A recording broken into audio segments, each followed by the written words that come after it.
Hey class, so I'm going to briefly discuss with you the prompt on Othello. So this prompt is going to ask you to create a compare and contrast essay using the play Othello, which we're reading, as well as the movie O. So our movie O is an OER source.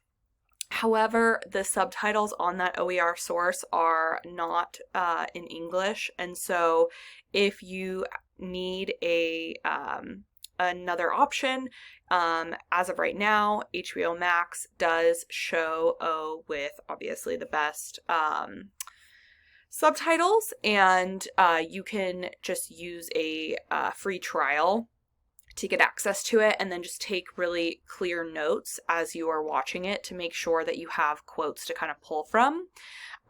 However, if we need to set something up where we create a viewing, please come communicate that with me. So all of that aside, be sure that you're looking at our schedule to see when the rough drafts are due, when the peer reviews are due, and when the final draft is due. Okay, that'll be in our syllabus, on our schedule, within our Canvas modules as well.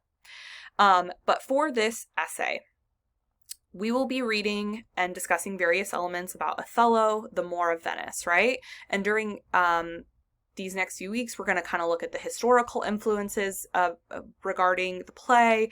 We're going to look at different motifs and themes. Remember, motifs are just a word, right? Jealousy, love, and themes are what we're doing with that word. Like, what is it saying about love? What is it saying about jealousy? And we're going to be talking about the characters and the development of that, and kind of thinking about, reading poetry and then moving into a play sort of setting. It's just different, right? The two genres. So this is ultimately going to be a thesis-driven paper that allows you to present your abilities in developing an essay using compare and contrast as the sort of format to shape your argument. So your thesis should reflect an essential comparison or contrasting element between the two subjects, the play and the movie, right? And so I give you 3 different prompts to choose from here. So the first one is you can decide to compare and contrast one character, right? So you could decide you want to focus on Desdemona, right? The Desdemona in the play versus the Desdemona in the movie, right? And the movie is a very sort of modern adaptation. So kind of thinking about all of that too. And you can look at, how are they similar? How are they different? But like, why is this important? What is the message trying to be conveyed from the play versus the message that's being conveyed from the movie? Alternatively, you can look at themes. So you can decide to focus on a theme. So let's say you're focusing on jealousy. What about jealousy, right? What are we seeing Iago do, right? That is specifically related to jealousy towards maybe Othello. What is Othello doing towards Desdemona, right? What is this play conveying about jealousy in the actions many of the characters are taking, right? Discuss how this theme is presented throughout the scenes. How is the portrayal of the theme similar or different?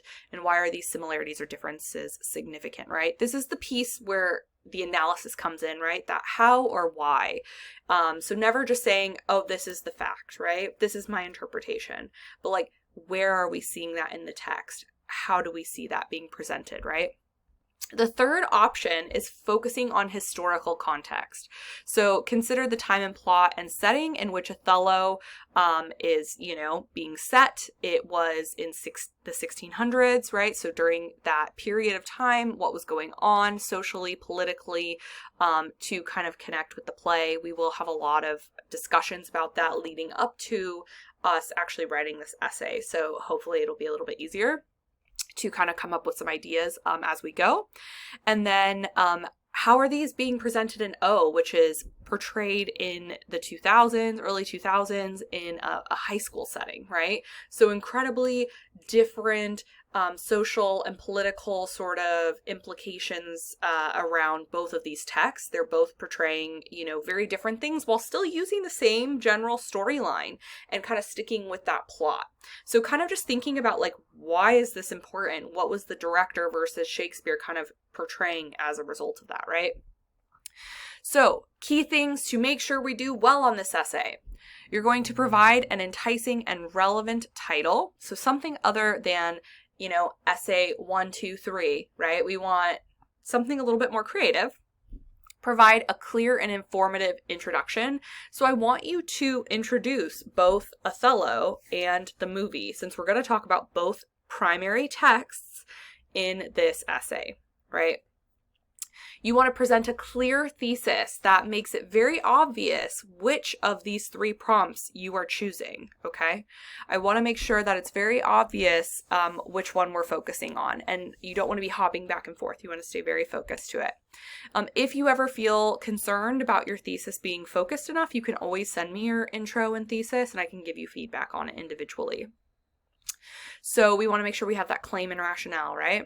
Offer body paragraphs that have a clear topic sentence. So think of them as like a mini thesis statement, right? Whatever we are saying in our paragraph, we are promising what's going to come with that topic sentence. So make sure that whatever you put in that topic sentence applies to the rest of that paragraph, okay? You're going to make sure that you have the strong topic sentences, but also provide strong comparisons and explanations of the quotes, right? We want to make sure we're using textual evidence to support our ideas. If you choose to bring in an outside source, that is acceptable, but it is not required for this essay. You are not required to bring in outside sources for this essay, but you are required to use both of those primary texts and to use direct quotes to explain and support your interpretations. You want to have a conclusion that is memorable, sheds some insight, and provides a sort of so what? Like, why does this matter? Why should the reader care at the end, right? So your conclusion is always starting with rephrasing your thesis, summing up key points, and emphasizing that so what feature. Have few to no grammatical errors. Remember, if we're feeling not so confident in our writing, you can always go to NetTutor or our Learning Center and you get extra credit for using those resources. So make sure that you're using it. And then just send me proof if you do go so that I can input that extra credit on your essay. Use academic language. So third person, no yous, no I's, no me's. So when we say like, oh, I think, right? We don't want to say I think. We want to just dive into it, right? Othello is smart. Othello is whatever, right? We don't want to say, I think Othello's smart. We don't need the I think, right? You're going to adhere to MLA format. If you have any questions about that, remember to look at our MLA support in week 1. And you can also look at some of the explanations on our syllabus as well for paper formatting.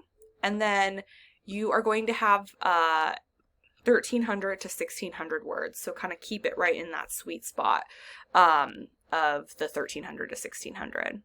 If you have any questions or concerns as you're working on this essay, please don't hesitate to reach out. I'm here. I'm happy to help. So please ask questions if you have some, okay?